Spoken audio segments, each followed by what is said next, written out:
Salut les gars, je viens vous faire une petite présentation du fichier de suivi. Donc, je vais vous le partager immédiatement. Comme ça, on va le voir en live. Je vais l'agrandir. Hop là, voilà. Donc, le fichier de suivi, trois onglets à utiliser. L'onglet saisie pour saisir les dates. Donc, c'est de là qu'on pourra commencer à saisir les dates en changeant les dates tous les années. L'onglet planning qui va synthétiser donc les informations que vous avez saisies, à savoir que les informations elles sont saisies toujours sur la ligne du bas. Et enfin, le dernier onglet qui permettra d'exploiter le fichier, c'est l'onglet tableau de bord qui proposera des analyses statistiques. Donc, je vais vous présenter donc le fonctionnement de la saisie. Donc, l'onglet saisie, très simple, je peux changer les mois avec les flèches, avancer ou reculer. D'accord. Les années, pour les changer, on est obligé de passer par cette case ici, là, la case V10, où je peux taper l'année, d'accord. Je peux choisir 2022, bim, voilà, ça m'affichera donc le mois en 2022. Pour revenir à l'année en cours, vous avez une flèche ici, là, retour en arrière, bim, qui nous ramène en 2020, qui nous ramène au mois de juin 2020. Le 16, ici, la case est en surbrillance parce que c'est la case du jour, d'accord. Vous avez ici la dernière case qui a été saisie. Voilà, on voit que j'ai saisi quelque chose au 15 janvier 2021. Voilà un petit peu pour le fonctionnement de l'onglet saisie. À savoir que la particularité de ce fichier, c'est lorsque vous allez saisir quelque chose, il va y avoir un formulaire qui va s'activer et qui vous permettra donc de saisir les données. D'accord.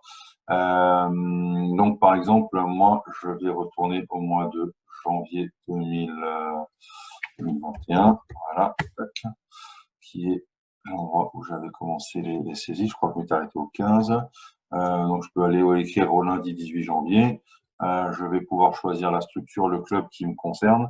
Je vais pouvoir, donc le club ou le comité départemental ou la ligue qui me concerne. Donc, je vais faire une action pour NCSIM. Vont apparaître les 5 pôles: accompagnement, équipe technique de ligue et formation, qui sont les 3 pôles prioritaires sur lesquels on travaille le plus. Protection des pratiquants et citoyenneté et cohésion sociale, qui apparaît simplement, c'est pour ça qu'ils sont en dessous. Je peux choisir le pôle, d'accord. Donc, on va choisir l'accompagnement.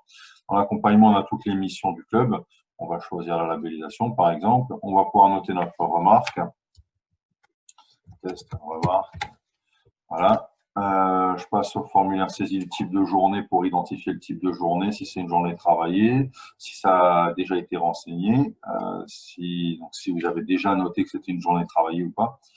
Si c'est un demi-jour de travail, un demi-jour de repos, un demi-jour de travail, un demi-jour de récup, un jour de repos, un jour de récup, un jour de RTT, un jour férié, un jour de congé, un jour non travaillé ou un jour d'arrêt de maladie. Donc, vous pouvez choisir le type de journée. Voilà, je n'ai rien noté, donc je vais choisir un jour travaillé. Je vais mettre l'action en heure, la labellisation, ça a duré 3h30. Voilà, je vais passer au formulaire de saisie des lieux, où là, on va dire que bon, c'était pour NCSIM, donc on va dire je suis allé à NCSIM, voilà. Voilà. Et donc, à partir du moment où j'ai choisi, donc, où j'ai rempli mon formulaire, je retourne à la page de départ, s'affiche la dernière date donc, de la journée que je viens de saisir, le 18 janvier 2021, et on va aller voir ça, si ça a été bien saisi sur l'onglet planning. On est donc sur l'onglet planning. Le 18 janvier 2021, la ligne en bas, pour NCSIM, pour la structure, pour l'accompagnement, labellisation école de rugby, test remarque, le lieu c'était NCSIM, un jour de travail, d'accord, les kilomètres, 3,5 heures. Là, j'ai pas de total j'ai pas de chiffre dans le total de jours, mais je vous expliquerai pourquoi tout de suite. Une journée travaillée, d'accord, 0 RTT, voilà les différents indicateurs qu'on a. Sur cet onglet planning, je vais vous présenter donc toutes les fonctionnalités de cet onglet, d'accord. Cet onglet qui comprend beaucoup de choses. Donc tout d'abord, je vais vous présenter les colonnes une par une. Évidemment, vous avez la colonne date ici, la colonne structure qui permettra d'identifier donc si vous travaillez pour un des clubs, la Ligue, la FFR. Et à chaque fois que j'ai mis autre comme structure, ça s'affichera automatiquement. C'est quand vous rentrez des jours de congé, des repos hebdomadaires, d'accord, via via le formulaire. Ça s'affichera automatiquement ici autre dans la structure. Voilà, c'est pas très pertinent pour nous de le renseigner dans la répartition du temps de travail. Ça s'affichera ici RH sur le pôle, d'accord. Les actions, ce sera identifié comme un autre type d'action. Vous aurez votre jour de congé qui est identifié et forcément, ce sera le domicile qui sera renseigné. Voilà. Donc, structure, pôle, les différentes actions que vous pouvez avoir, donc coordination, rugby santé, etc. D'accord. Les remarques que vous pouvez noter. Donc, il y a des remarques qui se notent automatiquement pour les jours de repos hebdomadaire ou les jours de congé annuel. Par contre, quand vous ferez des interventions, des actions, vous pourrez détailler. Là, pour les brevets fédéraux, vous pourrez mettre votre remarque BFI à tel endroit avec tant de personnes, etc., etc. Alors, on peut individualiser donc les remarques, le lieu de l'action, qui permettra d'avoir une estimation du nombre de kilomètres faits par votre véhicule, ou au moins de justifier les déplacements. Voilà, le type de journée, est-ce que c'est une journée de travail, est-ce que c'est une journée de repos, voilà.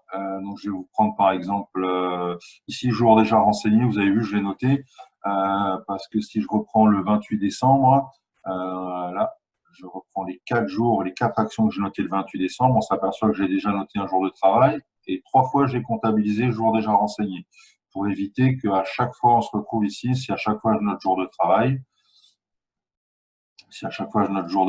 on s'aperçoit ici, là, qu'il y a un petit 1 qui vient de se rajouter, ça nous rajoute une journée de travail, sauf que le 28 a déjà été compté. Donc, jour déjà renseigné quand vous avez déjà renseigné une journée. Voilà. On trouve les kilomètres, les heures réalisées et le pourcentage que cela représente par rapport au total des journées travaillées. D'accord. Donc, par exemple, ici, on s'aperçoit que le 1er octobre, j'ai compté 7 heures de travail. Cela représente 3,6% de mon total annuel. Alors, vous allez me dire, c'est pas très pertinent, mais quand on passera au détail mois par mois, ça deviendra beaucoup plus sensé, cet onglet pourcentage. D'accord. Vous avez donc le pourcentage ici. J'ai dit les journées travaillées, d'accord, les jours de RTT, les repos hebdomadaires, les jours de récup. C, ce sont les congés annuels. A, ce sont les arrêts de maladie. F, ce sont les jours fériés. Et enfin, la dernière colonne, c'est la colonne nuit qu'on avait mis dans le fichier, dans les précédentes versions du fichier, et que j'ai décidé de conserver, mais qu'on pourra masquer facilement. Donc, la colonne nuit. Donc, j'arrive, la colonne nuit se retrouve ici. Voilà. Sur cet onglet planning, la grande nouveauté comparée à l'an dernier, ce sont les boutons qui apparaissent ici en bas. Ces boutons me permettent, si je clique sur le mois de juillet 2020, de ne faire apparaître que les dates du mois de juillet 2020. D'accord. Et du coup, de me lancer ensuite dans une impression pour le mois de juillet. Donc là, vous apercevez toujours que le total est toujours masqué, parce que comme au mois de juillet, j'ai compté que des congés, il n'y a aucune heure de travail qui est réalisée. Les divisions ne marchent pas et provoquent une erreur. On ne peut pas diviser par 0. C'est pour ça qu'il n'y a pas de chiffre. Par contre, si j'étais au mois d'octobre avant où j'ai saisi des choses, le mois d'octobre apparaît et on s'aperçoit au mois d'octobre que sur les 27 heures de travail que j'ai comptabilisées, les 7 heures du 1er octobre à l'action dont je vous parlais avant représentent 25% de mon temps de travail sur le mois d'octobre. Voilà. Donc là, on va avoir un lissage du temps de travail qui va être beaucoup plus pertinent mois par mois. Voilà, donc vous pouvez sélectionner donc chaque mois de l'année, hein, d'accord. Janvier, février, voilà, là on voit que j'ai rien noté, hein, j'ai pas rempli l'agenda jusqu'au bout de l'année, mais on va s'arrêter là au mois de décembre, là où il y avait les 4 jours au mois de décembre, les 4 jours du 28 décembre qu'on retrouve ici, voilà. Voilà. Ensuite, pour pouvoir imprimer notre tableau, il y a des colonnes qui ne servent à rien. Donc, j'ai mis des boutons ici mise en page. Ça masque les colonnes, d'accord? Ça va réduire notre tableau en largeur. Donc, regardez, je fais un petit zoom arrière. Notre tableau, en faisant mise en page, hop, il va être réduit. Ça rentrera mieux pour imprimer. Et ça enlèvera les données qui ne sont pas utiles de communiquer à nos élus. À l'inverse du bouton qui masque des colonnes, j'ai un bouton qui affiche toutes les colonnes pour les remettre, d'accord? J'ai un bouton qui va afficher toutes les lignes, donc ce qui en fait nous permet de sortir du mode mois et de retourner au planning annuel avec toutes les dates, d'accord? J'ai un bouton qui affiche la colonne totale au tableau, parce qu'à chaque fois qu'on va saisir une ligne, la colonne totale, elle va disparaître. Donc, par exemple, on va refaire un test. Je reviens ici là au 18 janvier. 18 janvier, je vais resélectionner le 18 janvier. Je passe au formulaire saisie de structure. Je retourne sur MC-SIME. Je retourne sur l'accompagnement.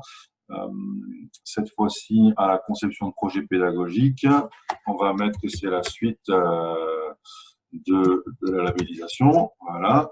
Je vais passer au formulaire saisie de jour. J'ai déjà renseigné que c'était une journée de travail pour NCSIME, donc je note jour déjà renseigné. Je rajoute 3 heures de travail pour la conception du projet PEDA. C'était NCSIME, donc je remets NCSIME. Je me retourne sur le planning. La saisie du formulaire est donc terminée. Je retourne sur le planning et là, on s'aperçoit que la colonne totale, elle a disparu. Et en supprimant le total, le nombre de jours a aussi disparu.